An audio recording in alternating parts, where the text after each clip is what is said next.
Hello everyone and welcome to episode 120 of the WMMA 5 series of this modern day UFC save here on the channel, as we have a Fight Island card. Fight Island 14, Iaquinta versus Dariush is our main event. Before we get to the show, we do have two pieces of mail to talk about. As far as Shamil has finally retired at 40 years old. It's about time, because boy, had he went through the ringer a little bit. We fed him to the wolves after he beat Blagoy. He lost to Cyril Gahn, Sergey Spivak, and Tom Aspinall. Very, very tough. Murderer's row there in 2021. And we didn't even get him a fight for 2022 yet. Mainly because it's like, well, he's 40 years old. He's probably going to retire either now or after the fight. And finally he said, fuck it, I'm retiring. But Dominic Reyes is back from hiatus, which is great. He, of course, beat Luke Rockhold. He lost to, of course, John in his first fight in the save, but then he got knocked out by Johnny Walker. It'd be great for him to fight somebody that's in the top 5, like a Jan Blachowicz. That'd be great. As far as from that perspective, we shall see. Actually, you know what? It's been a while since we ran through the rankings anyways. Let's do it. As John Jones, of course, Curtis Blades, they are fighting, of course, at damn near the end of the year. It'll be in November in Boston to crown our undisputed heavyweight champion after John, of course, he was injured for a year. We had to make an interim champ. That should be a very fun fight, though. And it's still crazy. Alistair Overeem, at 42 years old, he just beat JDS, and he's in line potentially, since he's never fought any of those guys. He's on a 3-fight winning streak, too. I mean, it's not a terrible fight, to be honest. It'd be very fun for both guys, I think, to fight somebody like Alistair Overeem, who has so much experience. Obviously, John's wrestling will help him out a lot, and so will Curtis Blades' wrestling versus Overeem. But Overeem has the power to change a fight in an instant. Derek Lewis there 4, Juan Adams at 5. I believe they are fighting each other, yes, at UFC 279 here in October. JDS, of course, coming off his loss to Overeem, hasn't had a fight scheduled yet. I believe Gahn is fighting, I'm trying to think if it's Francis he's fighting. No, it's Stipe, okay. And yeah, that's the main event of that card in September. Oh yeah, that's right. We replaced him with it was going to be Justin Willis and Stipe, but now it's Stipe and Gahn, which I think is a much better fight.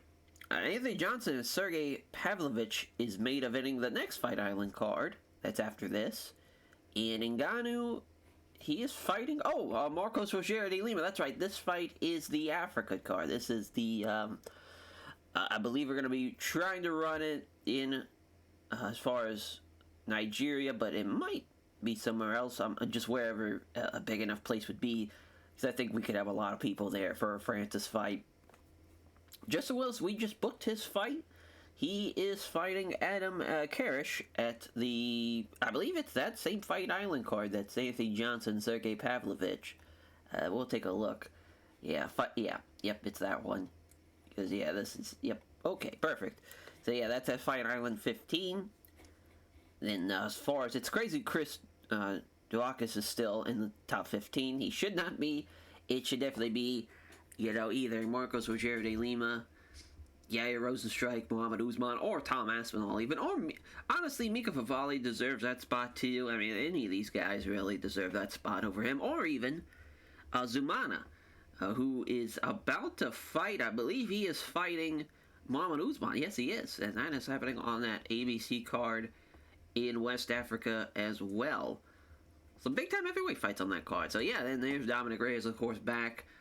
I mean, he could fight Kutalaba. That'd be a good fight, since obviously Kutalaba just won in his fight. Johnny Walker and Yuri Prohaska is a very fun fight to make, if that is the fight we will see. I think that's the right call. Obviously, Yuri Prohaska has been incredible. Johnny Walker, it's 7-3. Of course, he just beat Volkan Oestermeyer. He did lose to Jan Blachowicz, so it feels like, well, he did knock out Dominic Reyes, though, so there is that in the save. So I feel like maybe Dominic Reyes, have we had him fight Anthony Smith? Did I miss that? No, we haven't. All right, so that's definitely the fight to make. Him and Smith, Kutalaba and Walker, or probably just have Johnny Walker and Yuri Prohaska, and then whoever wins between these two will fight Cutelaba. And then, whoever wins that fight will fight Yuri. As far as Alonzo Menfield is still in the top 10. Jan Blachowicz, of course, without loss, gets swapped out with Cutelaba, so he's outside the top 5. Jimmy Crite at one point looked like he was going to be, he literally was potentially a fight away from getting a potential title fight, but he lost to Jan, and then he lost via decision to Cutelaba, which he did better than Blachowicz did against him. He didn't get finished. So at least that's that as far as from a positive standpoint for him. Of course, Andrew Clamp is a rising guy. He's about to be in the top 15. Obviously, he's very, very talented. I did see somebody said, I forget where, if I saw this on Reddit or if I saw this on the forums, you can edit the rankings of a guy. I think it's in the editor. So I think you go to the, let's see, let's just click on Andrew Clamp. That'd be a easy one to do. If we can, maybe not, oh, there we go. So, I think, is it name value? Oh, no, it's not name, or is it name, no, it's not that. Oh, ranking, duh. Yeah, so, 616, that's kind of where he's at in the world. You can move that, or, as far as up and down to see, obviously, from 1 to 15 in the world. It's not a bad idea to do it here in the UFC, since we are the biggest company. But I'm sure if you were not the biggest company, that would be kind of a wonky way of doing it. But we could probably do that here and kind of fix some of these rankings, so that way, like, Chris is out of the top 15 and shit like that. That would be smart. Also crazy, he's 616th. I feel like that is wild, yeah, because he's 16th as a light heavyweight and 24th in the world.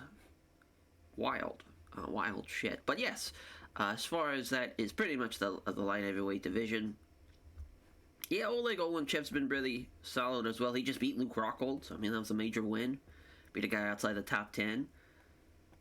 So he's definitely a guy to watch out for as well. Middleweight division, of course, the middleweight. We jumped over to the welterweight for some reason. Obviously, Israel Adesanya, he'll be fighting Poatan. So that's the fight we're waiting on. I believe Whitaker's fighting Strickland. I believe that's the fight we've made. Yes, that is on that Boston card. Mike Shipman, I believe he's fighting Kevin Gastelum.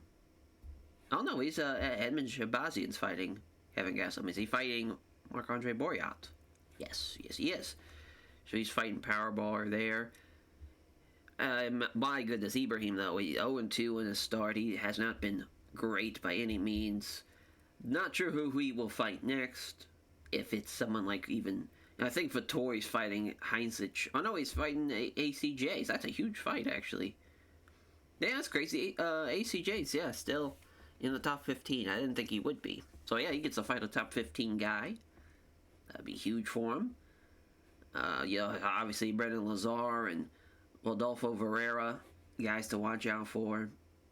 Brendan Allen's doing pretty well for himself, actually. He just beat Julian Marquez. He should be ahead of Marquez since he beat him. That would make fucking sense. So Robbie Lawler and LaQuay, that is the fight. That will be next. I think, yeah, they're both ready to go now, I believe. Yeah, they should be ready to go. So we'll make that fight. Rory McDonald, as far as for him, after losing to Michael in such a crazy way, I don't think we need to do that rematch. I think we're going to have him fight whoever wins this, between Kobe and Usman. As far as I feel like, oh no, that's right, Usman's fighting D-Rod, and then Kobe's fighting Kevin Holland, that's right. So yeah, they're not even fighting each other in the rematch. Thought we made that fight. We can put a pin in it, though. We can wait. Leon Edwards is almost in the top 5, though. It did not look like he was going to go on any type of run at the beginning of the save. But now he's got it back. He's got a couple of wins. Maybe he can get back to that winning form and potentially fight for the belt. Yeah, I mean, as far as it's kind of crazy, the rest of this list, you got the vets, guys like Nate Diaz and Jorge Masvidal and Gunnar Nelson and, Warley Alves and the Wonder Boy, all these kind of vet names. But then you have Guys like Jake Matthews, Ray Cooper III is signed now from the PFL, and he's, of course, you see here, he's a 5-win streak, been pretty dominant. There's been times he has not lost a round. Yeah, he's been really solid since 2021 and onwards. Hasn't had a bad fight either. The whole save. He's going to be a very fun guy to bring in, rather. Yeah, I mean, the Chaos Williams, at one point, he was looking dominant, and then he lost to Ross Houston, weirdly enough, after losing in his first fight, though. I guess it wasn't that crazy, but yeah, that Ross Houston fight, it was a split decision loss, but it wasn't the worst thing that happened to him, because he beat Ian Gary, and then he just beat Jeff Neal. So good things have happened to him since then, and if he can beat somebody of the quality of Kamaru Usman, that would be massive. It's also crazy, I don't even see Kevin Holland on this list. He definitely will be if he can beat Kobe Covington. And for super lightweight, it's a weird division right now. It's funny, we made this division in the hopes of kind of splintering off the lightweight and division to kind of separate a little bit to give more guys a chance, and to have Khabib fight some more guys at a bigger weight without going to welterweight. But he is going to fight Kevin Lee for the super lightweight title. That is the plan. Have champ versus champ. If I feel like that's the right call at this rate. McGregor and Anthony Pettis would be a pretty fun fight. Also, again, Rafael Dos Anjos and Conor McGregor. We just had that fight. We got to see it, which he knocked him out in about 40-some seconds. We might even throw BSD at him. There's a lot of kind of rising, or Dan Hooker and McGregor fights like that where it'd be fun to see. Because there's a lot of rising guys in the super lightweight division. Of course, Daniel Zahaber is a fun guy. McKee, he's 3-0. Of course, BSD 3-0. Yeah, I mean, there's a lot of talent for sure.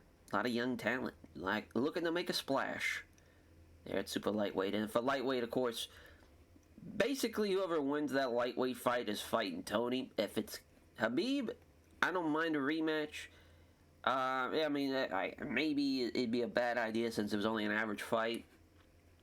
But I'm really hoping it is Kevin Lee for the lightweight title. But I guess also, too, it is for the super lightweight title. So either way, Tony Ferguson is going to be fighting Kevin Lee next.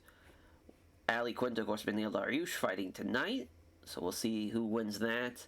Who will potentially fight either Gillespie or Tony Ferguson. Of course, Iaquinta's already fought Kevin Lee. But Beneil Dariush fighting him would make a fun fight. And of course, Gorham's also on this card. He is fighting Damir Ismagulov, which that's a very fun fight. Of course, Damir Ismagulov is still, again, not ranked, but he's fought and won and beaten a lot of very, very tough guys. Barbosa's outside the top 5. Gaethje's outside the top 5.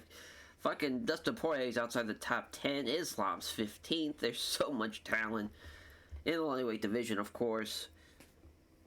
And, we just signed Gamrot, too. He's been phenomenal in the save, of course. He's fighting Nick Lentz. He's undefeated, basically. He's got the no contest. Usman looking for that 20th win. And to be 6-0 in the UFC. I believe we're going to have him fight somebody. He just beat Dustin. And Dustin was ranked pretty high when he fought him and beat him. Again, if it's somebody in the top 5, that would be huge for him. Since he just beat, again, Dustin was, I believe, 7th. Yeah, so, I mean, to fight a top 5 guy, that would make sense. To jump from there. Paul Felder's still around, too, which is crazy. I've been waiting for him to retire, and then he got the win over Nathan Levy. So that was massive for him. That lightweight division, there's so much talent. Featherweight, though, Ilia Topuria, waiting to see what's going to be next for him. Because we're going to have Max and Yuri Holloway. Or Yuri. I just combined my other names. Max Holloway and Yair Rodriguez. They are fighting, of course, for on the Mexico card. I wouldn't say whoever wins that's going to fight Topuria. Because obviously we just seen Topuria fight Max. I don't think he should fight Zabit or Moicano. Or even, really not even Aldo either. Really, I think his next opponent should be Yusuf. since he's undefeated in the UFC right now. He's 4-0, and he's been pretty dominant. He just beat Moicano. He has not lost at all in the save. It would make sense. It would definitely make sense. With him beating Moicano, Zabit just beat Volkanovski, so maybe that would be the play to have Zabit and Youssef fight. Whenever that fights Topuria, that would make sense. That would make sense. But yeah, I mean, featherweight division, you have some vets at the bottom, like Cub Swanson and Calvin Kattar and John Lineker now, which is awesome to see him. Shane Burgos is now, I would say, in the vet status. Frank Edgar, 15th, he's still up there. God bless him. Kind of crazy. He won one fight in the save, but he's Frankie Edgar. He's a goddamn man. He's 40. Michael Johnson, at one point, literally was a fight away from fighting for the title if he would have beat Moicano. Then he beat Volkanovski, and he had to fight Max Holloway. He just beat Jung Young Lee in a big win. Maybe he'll fight Chan Sung Jung next. That would kind of make sense to have the guy that's 10th and 11th fight to potentially see who gets a higher ranking in the top 10. Very, very fun fights on the horizon there for the featherweight division. Again, it's crazy. Volkanovski at one point was considered one of the greatest featherweights of all time, not in the top 10 here in the save. The old champ, Uriah Faber, still going at it. I believe we have O'Malley fighting Ray Borg. Yep. Whoever wins that fight fights Uriah Faber. Pretty straightforward stuff. Ronnie Lawrence, though, I mean, he just beat Garbrandt, which is a great fight for him. I would say maybe whoever loses will fight Ronnie Lawrence. And then, of course, the winner fights Faber. And then whoever win in that match would fight Faber. Almeida, I think I want to have him fight Sandhagen.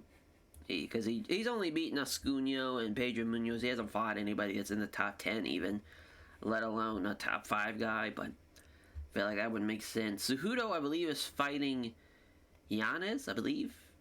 Yep. That's happening in September. So that should be a fun fight, though. Both guys 19-4. But Yanez, 7-1 in the UFC. He's been on a hell of a run. Again, the talent. Umar's 20th. Dillashaw's outside the 15. Peter Yan is 13th. Aljo's 12th. Sergio Pettis 21st. I mean, there's Rob Font on the rise. Levi Moles is definitely looking very, very good. In his debut fight, he looked pretty impressive. He jumped a gilly on the Yadong Song and got it done. So he's already fought a top 15 guy and won. That's a good sign for him. Flyweight, of course, the champion, Alex Perez, he just beat Roy Val to win back that championship.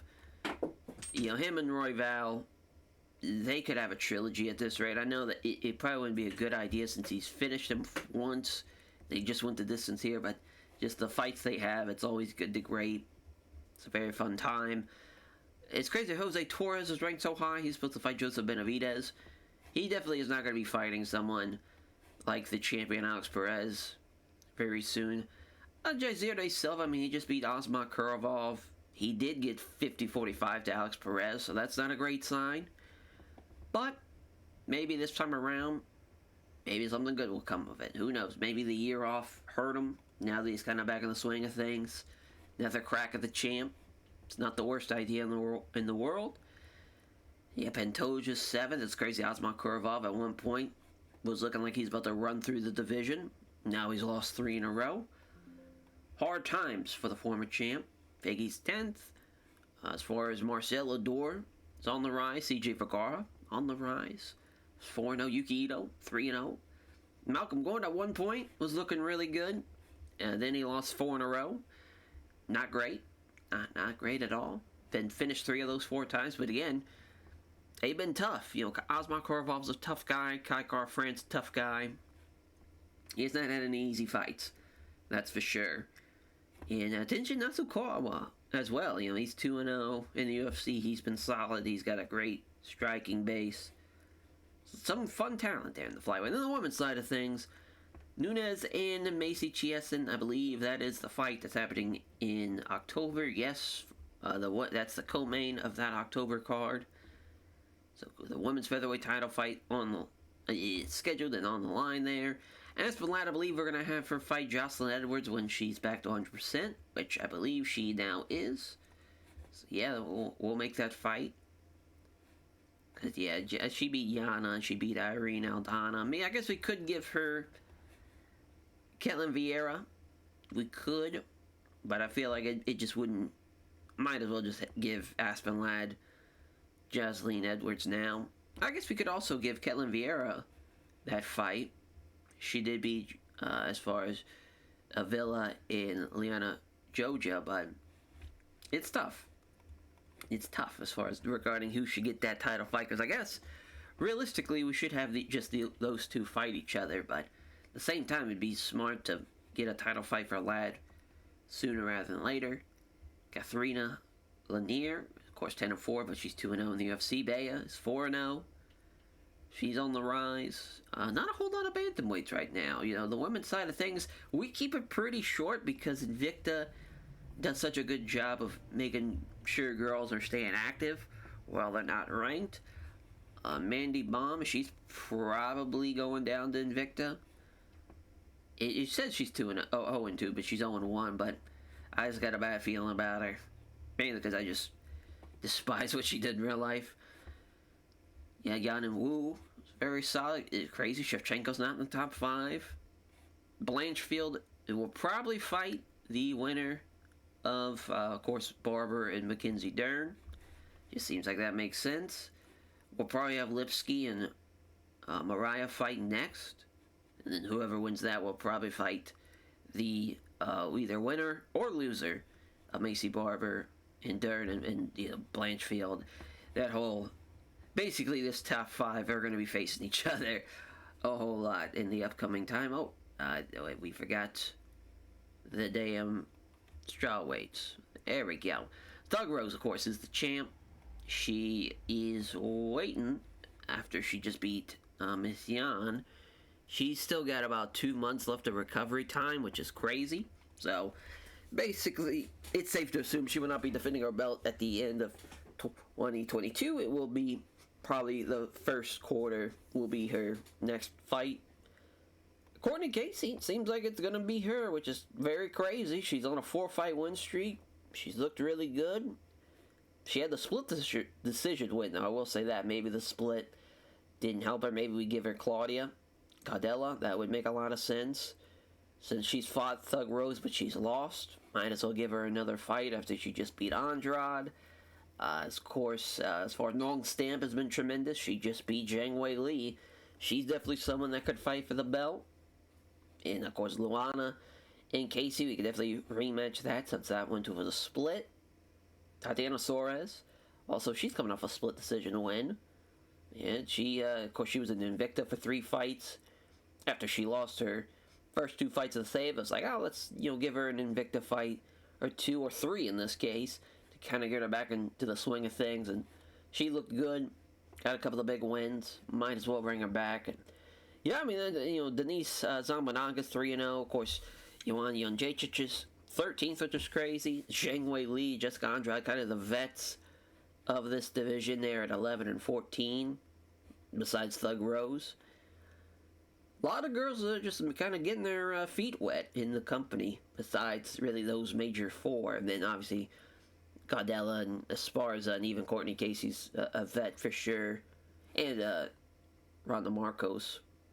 But yeah, a lot of just fresh talent that we signed basically at the start of the save are paying off well, especially with Nong Stamp, of course. She's tremendous. As, yeah, now we can go into the actual card.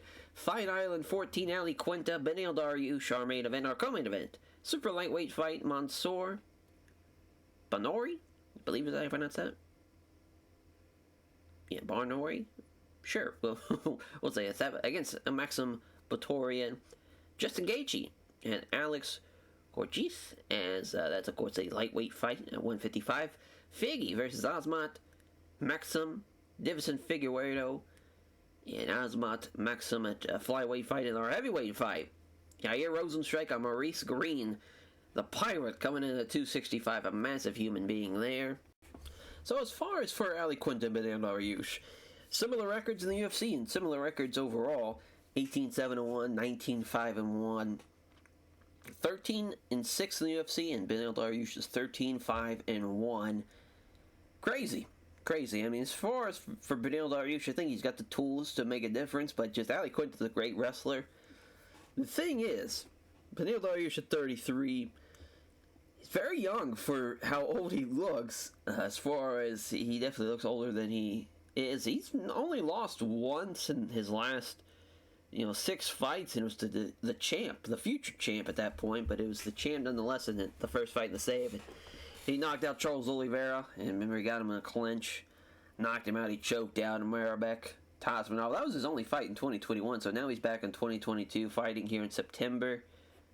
Probably not a great schedule for somebody that's coming up there in age, but he's taking on Iaquinta, who of course lost to Kevin Lee as well, but he lost the first round. But he's also finished Marabek Tasmanov. He fought Islam, went the distance with him. He just knocked out Edson Barbosa, which was crazy. Did not think he was going to win via knockout. If he was going to win that fight, it's going to be with his wrestling. But huge knockout win. Usually he's a decision guy. But you see here, he's 2-2 actually as far as finishes and decisions, as far as wins in the save here. But yeah, he's beaten, of course, Kevin Lee twice before that, but got finished. And maybe he can get another fight. Maybe the fourth fight will be the magic one for him. If he wants that fourth fight, he's going to have to beat Dariush tonight. Should be a fun one. Should be a fun main event. Of course, 5-round fight there. For Mansour, the Afro Samurai, Benori from Paris, France, taking on Maxim Batorian. And of course, for Mansour, he is the clear favorite, which is pretty crazy because Batorian is not a bad fighter by any means. For Mansour, his debut fight, I believe we gave him Anthony Pettis, and he beat him. Yes, he did. His only loss is to Gamrot, and that was at KSW 35. And of course, we know how great Gamrot is. Not a bad fight at all for him as far as a former kickboxer that's now really adapted well grappling-wise. He's 6 feet tall. He uses that range very, very well. Batorian was a welterweight, now dropping down to super lightweight. He just beat Dan Hooker in his first fight at super lightweight. So both guys are coming off a big win over a big name. As far as that was at Fight Island 12, I believe, for Mansour. I believe that fight was Fight Night. Yeah, that was a Fight Night. That was in Wisconsin, I believe. Yeah, he had to beat the hometown Anthony Pettis in that fight. But it should be a good one. I mean, this is a very fun fight. We'll see how that one plays out. I mean, Mansour is the clear favorite. I think Maxim's got some great wrestling, but a sneaky grappler, I would say, is Mansour, with how good he is at grabbing as far as grabbing a submission from potentially the bottom. Justin Gaethje and Alex Hitman Gorgees, the Sydney Australian kickboxer, 1-1. Justin Gaethje, is a favorite here. He just can't get a winning streak going. He came into the save with a 3-fight win streak, loses to Gregor Gillespie. Then he beats Jim Miller, which was a fun fight to make, but he obviously was much better than Jim Miller. Then he gets finished by Poirier. He beats Rustam. Just lost to Nick Lentz. He did have 4 fights in that. Or no, he had 3 fights ever. Never mind. But, yeah, I mean, as far as for him, after losing to Nick Lentz, you think he's going to bounce back and get a win here tonight? For Alex, he is coming off a huge win after he started the save not with us, so he was in deep, and then he was in AFC. We signed him. He beat James Vick, knocked him out in the first round. He's got the signs, he's got the talent to get something done. But just tonight will not be his night, though. He's fighting a very, very good Justin Gaethje. But you never know.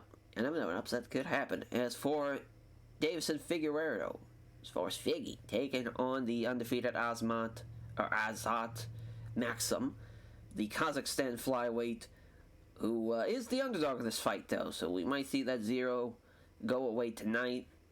Figgy has not had the greatest of runs here in the save. He's only won 1 fight, which is kind of crazy. He got knocked out by Perez. He's been jumped as far as Gilly-wise by Actually, yeah, I think that fight he shot in for the takedown, and Pantoja jumped to Gilly and got him. He got knocked out by Roy Val at the end of the 4th round.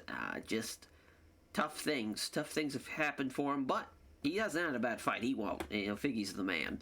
34, though, which is, again, shows you how, and now at this time in 2025, in real life, that man is almost 40 as a flyweight. The speed and the power is not the same. I'm glad he moved up to bantamweight to make that cut a little easier, but even now, I think, unfortunately, yeah, just Father Time has won. He is undefeated after all. That's Yair Rozenstruik and Maurice Green, the Pirate, taking on Yair Rozenstruik. It's crazy. They're both minus 110. Yair Rozenstruik should be the much better kickboxer, but they're giving it to the Pirate as far as giving him a good chance. Maybe the weight advantage, because Yair Rozenstruik, he's 6'4". He's not a small guy by any means. He had a nice little winning streak, though. He won after the Ngannou loss, which was crazy. He got knocked out very, very quickly, but Francis was on that shit. Fought back in July, comes back and wins. He beats Chris as well. Romanov and Chris are not the greatest of wins, but Marcos Rogerio de Lima is probably his best win, and that's his best fight, too. He lost to Mika Favali, lost to Zulmana, he got armbarred. He's the guy that brings it. And anytime Big Boy's in there, he's going to bring it. But for Maurice Green, interesting. He beat Chris Lewis and he beat Lucas Brzezinski. Other than that, he hasn't beat really any big names by any stretch of the imagination. Nice little winning streak, though, he's on. He hasn't had a bad fight either. Kind of the perfect fight for Fight Island, those two. And we'll see if Maurice Green can be the king of the Pirates tonight as Osh Marifio, I believe, yes. Manfio, rather. It's Hosh Manfio, the Brazilian Muay Thai fighter, undefeated so far, 2-0. He's taking on Joel Alvarez, though. The Spaniard striker Joel Alvarez, a minus 660. We finally get him a good fight. Literally his debut. Finally giving him a fight in his debut at super lightweight. He's, of course, a hell of a striker. We'll see how he does. In that one is Michel Pereira taking on Andreski Grzepic. I believe is how you pronounce that. Grzepic? Yeah, as far as the Polish kickboxer. Taking on a very fun striker, Michel Pereira. But he is 1-2. Whereas Andres. Boy, I fucked that up. Grzepic. Yeah, we'll go with Grzepic. 2-0, though, and his 2 wins, though, are quite impressive, too. He beat Cesar Almeida and he beat KB Bilar. Before that, he did well in Cage Warriors and F&G. He's done, and he beat Nasruddin Imanov. Or Imavov, I always want to say Imanov, but yeah, there's no N. Imavov.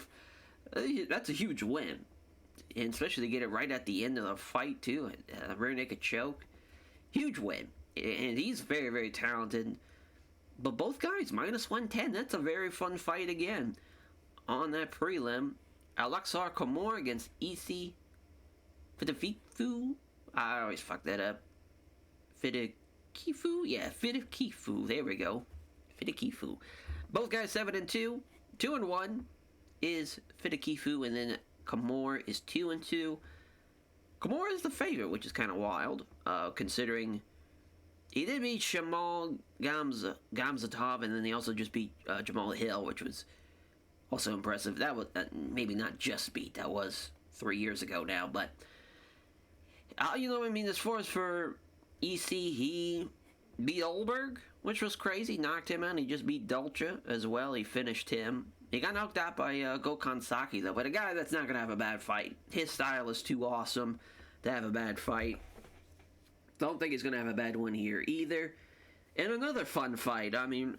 Fucking Robin van Roosmalen, one of the best kickboxers in the world, taking on Sean Woodson, the sniper. We'll see how the height difference works here, because Robin van Roosmalen is all of 5'6", an incredible striker, an incredible Dutch kickboxer, who was on a nice little winning streak until he lost to Frankie Edgar, which was crazy. And then for Sean Woodson, that was 6'2".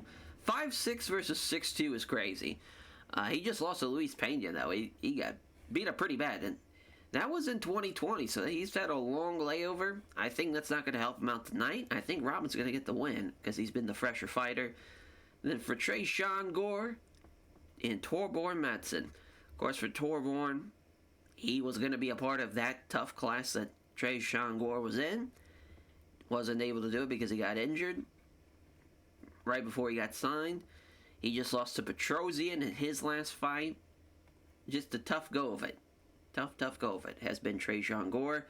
Not sure exactly how we're going to see this fight play out. Both guys don't have a camp. Both guys don't have a win. They're both very early in their careers. Even though they're kind of up there in age, especially for Madsen, who's 33. Anything can really happen there. Should be a scrappy one. But for Iaquinta, Beneil Dariush. Dariush has finished 4 of his last 5. Iaquinta main eventing for the 7th time. That is a lot of main events for Iaquinta, as of course he has a lot of experience going 5 rounds with that. Both fighters are ranked in the top 10 in the lightweight division. Quinta's 4th, Dariush is 7th. Dariush is going to have a weight advantage. That's going to help him out a little bit. There's only one backer for Dariush, though. The rest are with Iaquinta. Not a bad strategy at all. It's Mansour, the Afro Samurai, taking on Maxim Batorian. Mansour's finished 3 of his last 5, rather. He's ranked 4th. Batorian's ranked 17th. Yeah, he hasn't lost since May of 2016. He's been an absolute savage in there, and he's the clear favorite on the betting line and the Blurcast staff picks. He's someone that's going to be fun to watch, for sure. Now, if he fights Khabib's going to be very, very pleased to take on a kickboxer, because he's just going to wrestle the fuck out of him, but can't get caught. That's the one thing, though. Justin Gaethje and Alex Gorgeous. As for Gaethje, clear favorite, 7-0. He's looking to bounce back. He's finished 4 of his last 5. Should be a great night for him. For Figgy, he hasn't won since February of 2020. But tonight, I think, is his night. Even though he's given up a 5-inch reach advantage, he's got the Blurcast staff picks. I think he's the better fighter. We'll see, though, if the undefeated fighter from Kazakhstan gets the job done and keeps the winning streak going. Yeah, Rosenstrike. Maurice, the Pirate Green. Maurice Green, slight favorite. He is the slighter, or not even slighter, he is significantly heavier. He's got at least 25 pounds on him, probably. He's going to be looking real good, I think, it's Rosenstrike, but both guys are pretty big, you know. I mean, obviously, big boy Rosenstrike at 6'4", 245. I mean, he's a massive human being, but then you got Maurice Green, who's 6'7", 6'9"? Yeah, 6'7", 265. That's a big motherfucker. Very fun fight there. Joel Alves, 9-inch reach advantage. That's a crazy reach advantage to have over somebody. But Hosh Manfio, rather. I always want to say Manilio, but Manfio is a hell of a grappler. But Joel Alvarez, the large margin favorite, 9-inch reach advantage. It'd be impossible for him to lose this fight, really. You never know, though. Michel Pereira hasn't won in this save, which is kind of wild. He is taking on Andres Grzebic. My goodness, the Polish names just fucked me up so much. But Michel Pereira, he has the significant weight advantage. He's got the Blurcast stat picks advantage as well. He's a favorite against a very, very tough Polish kickboxer. That should be a fun fight, though. And Alexar Komor, and for Fitikifu, he's got a tough day at the office. I think Komor, he's going to try and wrestle him, use his weight. But Fitikifu has one punch power to end the fight. If he can land it, all she wrote. And he ain't going to be getting up.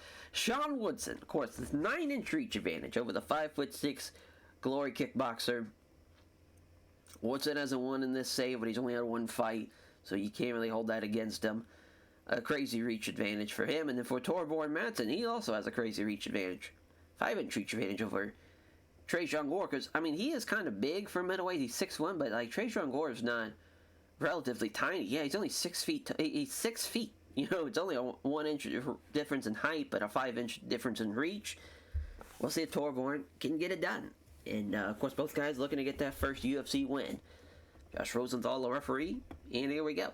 Madsen lands 2 hands in the exchange. Left hand that goes for the body kick. Missed it. Two counter left hands there. Gore with a left hand on a right cross that lands hard. Nice right hand here. Countering the jab. Connects to the jab. Avoids the low kick. That's the setup. Nice combination here. Quick left, straight right from Gore. That's a good good little start here for Trayshawn Gore. Went for a low kick, doesn't connect it, but he landed a pair of jabs at Madsen. Madsen with the exchange. Nice spinning kick to the body from Gore. Left hand from Gore. Oh, great right hook from Madsen.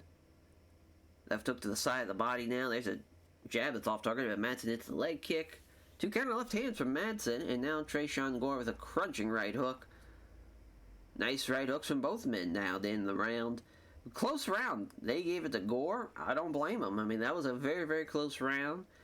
Gore countering here with a jab and a right hand. That's a great start. Jab and a leg kick. Madsen with a left hand. Nice jab and a leg kick from Gore. Jab and a right hook from Madsen now. Left jab, left roundhouse kick from Gore. Yeah, these guys are 1-2ing each other to death. Madsen with a left jab and a right cross there. Now here comes a jab and a left kick to the body from Madsen. Nails the right cross at Gore. He's getting tired though, which is great for Madsen. Until he gets caught with this vicious right cross after the left jab, and he knocked him out cold. Well, Trayshawn Gore looked tremendous in that fight. That was a very fun fight. And that is how you kick off Fight Island, with a banger. It's Robin Van Roosmalen and Sean Woodson, the sniper. Here we go. Steve Miles got a referee, cage side judges. And here we go. They touch gloves. Closing the distance here, looking for the right head kick, which he does land. That's crazy. He even got his foot up that high, to be honest. He connects to the jab, finds nothing but down on the bigger right. Tentative left hand. Moves in behind three quick punches. Finding home on one of them. Scores the right cross. Woodson coming in on the takedown. Wow. He's going to wrestle the kickboxer. I mean, not a terrible strategy by any means. Oh, my. He swept him. Here we go. Woodson ends up in guard. But yeah, now he's going to go for side control. He can only get to half guard. That's crazy how good Roosmalen has done as far as his grappling. But now he's going to get north-south choked. Oh, he blocked it. Now he's looking for the arm triangle. He fights that off, too. He's fighting off these submissions. I mean, that's a hell of a round for Robin, to be honest. He lost the round, but he looked really good on his grappling defense. And now, quick flurry here. Caught him with some leg kicks, too. And Sean Woodson, though, says, fuck that shit. We are not going to kickbox. Oh, there we go. Roosmalen ends up in side control. Here we go. He's on top. Can he do anything with it? Americana. Crazy. Very, very little happening, though, in that one. I mean, I felt like Roosmalen did a little bit more that round. I think it's 1-1, but it is what it is. Oh, my Lord. Caught him with a beautiful head kick. Rocked him. Big right hand. Snaps his head back. Oh, my Lord. A right through his guard. Another right hand. Holy shit. What a win for Robin Van Roosmalen. The 5'6" featherweight beats the 6'2" featherweight. Unreal. What a win. He wants William Gomez next, who's a fun French kickboxer. Alexander Kamor and E.C. Fidikifu. Josh Rosenthal, our referee. Cage side judges, 205 pounds of both guys weighed in, but now Kamor's probably a little heavier, which is crazy. They're both 6 feet tall. Oh, my Lord. Fidikifu came in with a right hook, but gets countered with a jab and a right cross that just missed, though. Oh, boy, nice right hook to the body. He covered, he threw the 3 quick punches just for him to cover up his face to land the body hook. Love that. Good right hand, though, from Kamor. Ooh, went for the head kick. Did Fidikifu, but doesn't land it. Oh, gets countered with a quick head kick. Oh my, this head kick though does rock him. A big uppercut. Kamor is down and he is out. What a fight and what a win. I mean, this Fight Island has been incredible.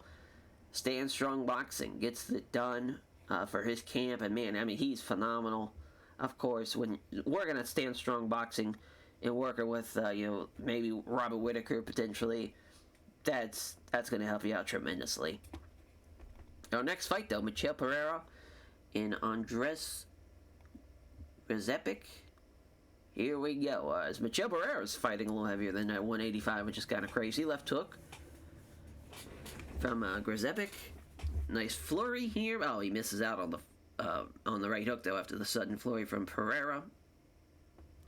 Oh, nice jab and missed the right hook. Pereira scores with a single punch out of a flurry, but then Grzepic slips past that last shot. Jab, missed the right hand. Oh, here's a pair of jabs followed by a right hook by Pereira. Ooh, jab and a leg kick. There's Pereira with a flurry of punches and then lands a leg kick of his own. So both guys having the same idea. All the right hooks avoided in the last possible second by Pereira off the counter strike. Oh boy. Left jab fails on the leg kick. Single punch scores on the flurry, but they can't hit that right cross. Both guys counter striking really, really good. He's making it tough on. Both guys are making it tough for their opponent, making them work for it, showing their speed at even at 185, how quick they can be. Oh, here comes a counter from Pereira, clean with the right hand. Ooh, right hook that's ducked. Good shit. I mean, Pereira dodges a leg kick, counters it with a left jab and a right hook, but it was ducked. This is also a right hook that's ducked off the counter. At least for Grzepic, he's doing a good job of avoiding those hooks. But it's a close round. And yeah, I mean, I think that is the correct call to give it to Michel Pereira. Boy, oh boy, that high kick. If he would have landed it, could have been a fight ender. A nice counter here from Grzepic as he counters the pair of left jabs followed by a solid right hand. Now he counters this one as well. This time, though, from Pereira. See, does a quick left jabs, a few quick left jabs, followed by a right cross that just missed. Grzepic's trying to urge him on. Left jab, right hand's blocked. Nice four quick punch combination out of the 5. That lands a leg kick, though. Clean right hand, potentially landing, but he missed it. Did Pereira. Oh, Pereira's going to southpaw. See if that's going to help him out a little bit. Jab, right hook's blocked. Pair of jabs, but the left hook's blocked. So both guys are blocking the big-time shot that's following up, which is obviously very wise. Right, single punch comes out of a flurry, but he can't hit that left cross. Left jab, can't find the right hook. As Grzepic. Pereira's getting tired. Another counter strike, but Pereira's not able to do a whole lot with it. Now he's going back to traditional, which I think is the right call. Ooh, dodges the right hand, counterattacks with a jab and a leg kick that missed, though. That's another round for Pereira. I thought that one was a lot closer. Grzepic, he's getting outstruck, but I feel like it's still really close. If it's 2-0, though, he needs a finish, which it most likely is. Pereira comes in. Pair of jabs followed by a right that lands clean, slowing down a little bit. Brace of jabs doesn't find the mark on the right hook. Nice 3-punch combination followed by a kick to the leg. Counters right hand with a few quick left jabs followed by a right hook that's avoided. Jab misses the right hand. Pops out of the way of that shot. Here comes a nice flurry here, slipping past the right hand. Boy, oh boy, connects clean with the right hand. Does Grzepic, and he knows. It's now or never. Great right hook. Here's a great hook from Pereira, though. Left jab, right cross. Right hook to the ribs from Pereira. I mean, he just, every time he gets tagged with something, he answers back. And here it is, a great counter. Left jab, right hook. Lord have mercy. Pair of jabs, a right hand. Phenomenal stuff. Oh, glancing blow with a high kick. If that high kick would have landed, could have been the end of the fight. And it's probably a 30-27. It is. What a great win for Michel Pereira. Rated decent, which, I mean, I get it because there wasn't a huge moment like someone getting fucked up or anything, but that was a hell of a performance from Michel Pereira. That was not an easy fight by any means, and he got it done tonight. Hell of a win. As our main event in the prelim, Joel Alvarez and Josh Manfio. Rosenthal again a referee for this one. Alvarez, of course, a huge super lightweight, 6'3", 165. He's definitely fighting around 180. Left kick to the rib cage. Oh, nice jab and a spinning kick to the body from Manfio. Manfio comes in off the strike. It's a right cross. It's countered, though, from Alvarez, which he lands the jab, but he misses on the right cross. Pair of jabs, 1-2. Alvarez is equal to it. Engage. Counters the right hand with a few quick left jabs, followed by a right hand. Alvarez shoots in. He's got the single leg. Oh, now he's going to lay and pray. You hate to see that, though. Oh, armbar from the bottom. That would have been crazy. And it's, Manfio now. Looking, trying to get something going from the bottom. You hate to see that, though. You hate to see Joel Alvarez. Yeah, I mean, he's such a clear favorite, and he's going to win like that. Brutal. Studies opponents. Now looking to relax. And strike misses the right hook. Here comes a counter with the left hook. 1-2 for Manfio. Clean right hand. Oh! A finger. Caught in the face, right on the eye. Yeah, they're going to restart that one. Not good. Toe-to-toe with strikes. Either fighter can really learn if anything out of that flurry. Manfio throws a 1-2, but Alvarez avoids both of those. Left hand from Alvarez. 1-2 from Manfio, but again, Alvarez is avoiding the strikes. 2 counter left hands from Alvarez. Yeah, Alvarez's striking is just too much for Manfio, which is crazy. Manfio is a pretty solid Muay Thai fighter. He's just a little on the smaller end for super lightweight compared to some of these other guys like Joel Alvarez at 6'3". Nice 1-2 from Manfio, jabbing a body kick. Yeah, I mean, Alvarez won that one as well. He needs the final round. As far as Manfio, he needs a finish to get it done. Alvarez, 2 counter left hands, 2 punches, 3 punches rather, and all of them defended successfully by Alvarez. Counter left hand, 1-2 avoids both of them. Jab misses, left jab, nothing but air on the big right. 2 counter left hands, 1-2, Alvarez is equal to it. Off target with a jab, connects to the right hand. Pair of jabs, also a right hook. Oh, gash above the hairline, but he also poked him as well. So now both guys have poked each other. But he cut him up really bad. That's a tough way to come back, and especially Alvarez with this countering of the left jab and the right hook. Spin kick now. Slithering kicks to the leg, so now Manfio's trying to chop him down, but it's a little late for that. Manfio's starting to get tired too. The hands are starting to lower. He might get caught with something here, like this roundhouse kick. Lord have mercy. Rocked him with it. Big right hand. Down he goes. He's going to finish from here to end it out. Great win for Joel Alvarez. I'm glad he got the win by knockout. And our main card opener, Gary Rosenstrike, Maurice Green. Here we go. These two giant heavyweights. 3 quick punches. One of them to the body lands. To left. Oh, then he lands a left to the body as well. My goodness. Yeah, I mean, big boy, not fucking around. Oh, here comes a flurry from Green, but he can't hit the right cross. Nice left hook to the side of the body. The body shots, man. I mean, if they keep on landing like they are, he's going to be in great shape. Left jab, right. Oh, my Lord, though. Maurice Green says, fuck that shit. Right hook on the button. Dropped him. Armbar now. Interesting. Not a great idea. Oh, my God, Von Flute choke. Well, shit. Incredible. Did not expect the old Von Flute choke to get it done for Maurice Green, but he gets it done. Great win.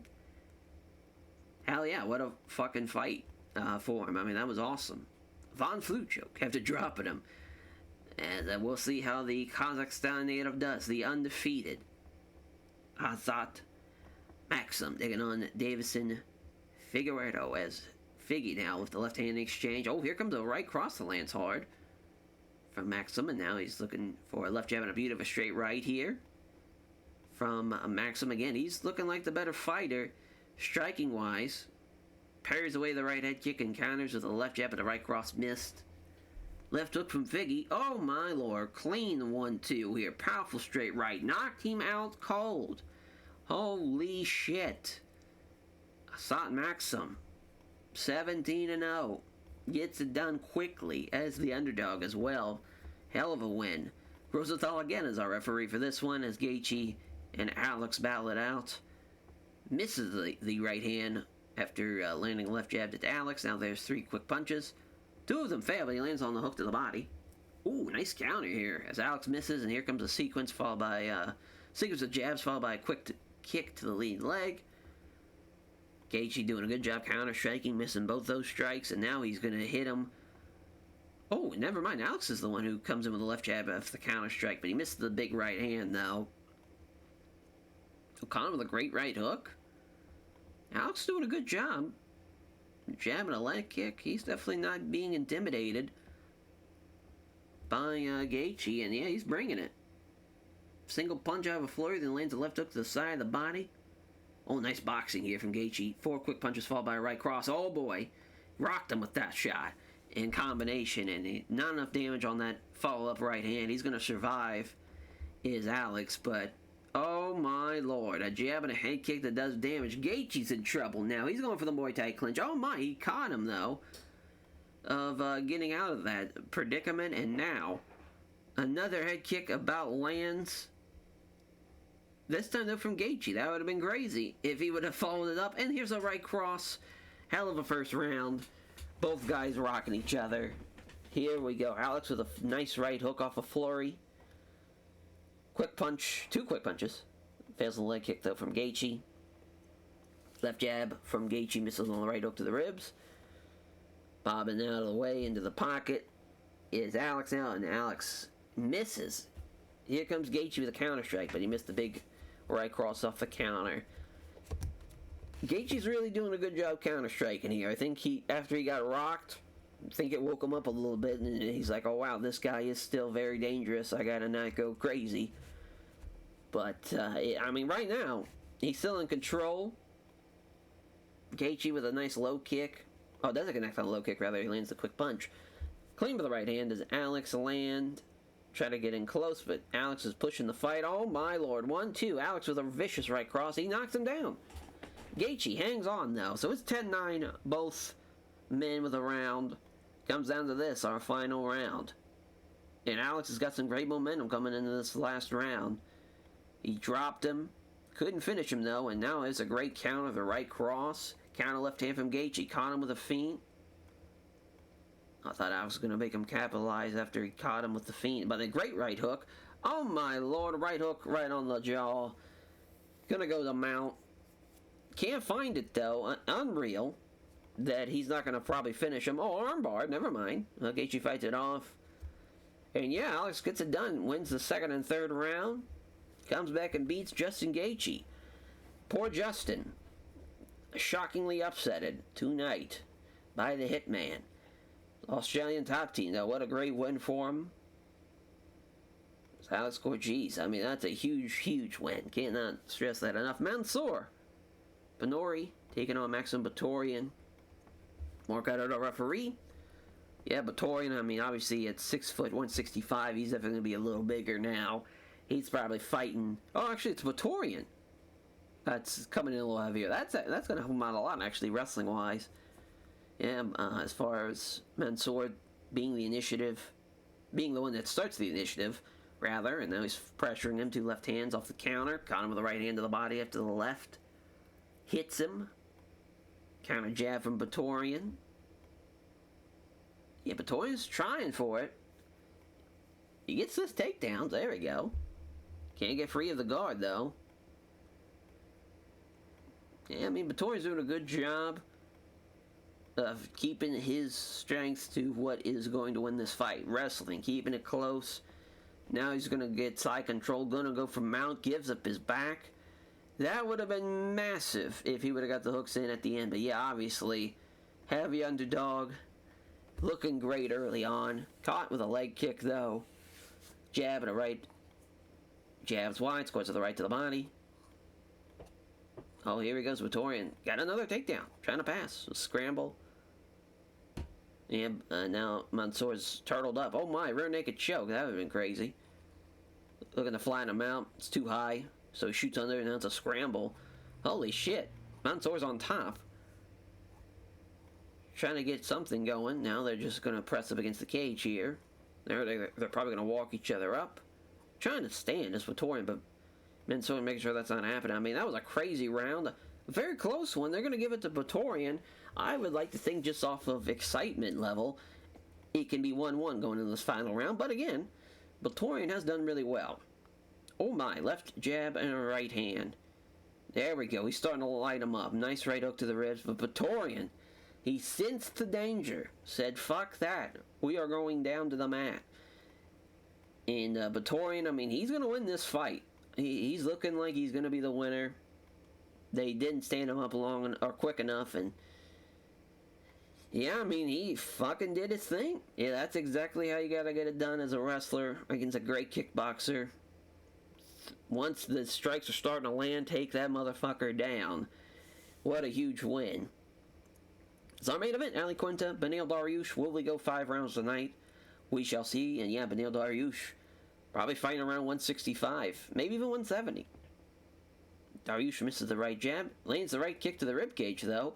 Oh, nice 1-2 here from Iaquinta. Quinta with a great counter. It's a jab and a quick kick. 1-2 from Iaquinta. My, oh my, nice left hook. These guys are going for it. Lord have mercy. Went for a nice punch. But Iaquinta, great head movement, gets out of that. And he lands a 1-2 to follow it up. His striking has really come a long way. He's looking really good tonight. Caught him with a right hook here. Iaquinta. Counter jab from Dariush. Here we go, right cross. Drops him with it. Here we go. He finishes him, but oh no, he's going to hang on. Wow. But he got the round. A 10-8 round. Holy shit. I mean, yeah. Yeah, I guess that could definitely be a 10-8 round. It didn't feel like it, though. I felt like at least it was kind of close before that knockdown, though. I guess, again, obviously, he was going to win the round, but I feel like a 10-8 is kind of crazy for that. Oh, defends it into 5 on one leg. Trying to smother him now, but he gets out of it. Left jab, big right hand, misses. Here's a jab and a big right. Oh, got a hold of him. Not quite, though. Not going down. And now he's able to get out of that, though, is Dariush. Jab and a right cross the lands hard from Iaquinta. Oh, my lord. Left hand, crunching right on the button. Knocks him out cold. Great win for Raging Iaquinta, who is just sensational. What a fucking Fight Island card. Everybody had a great fight. I think even this decent fight should have been rated good. Man, crazy upsets tonight. Some crazy knockouts. A wild-ass submission, a Von Flue choke. The only submission of the night was the 2 heavyweight strikers. Hell of a card. Yeah, it increased our popularity, too. Yeah, Praetorian, Iaquinta. Yeah, Alex was great. Ott was great. Yeah, Maurice Green did great tonight. Michelle. Vita Kifu, Robin, yeah, I mean, he coming in, and then Trajan Gore giving up all that reach. We're being very, very generous. I don't care if we lost money that show. Those guys deserved every fucking penny. And that will do it, though, for episode 120. Thank you all for watching, and we'll catch you guys next time for more WMMA 5 action in this UFC modern day UFC safe. We'll catch you guys next time. Take care, everyone.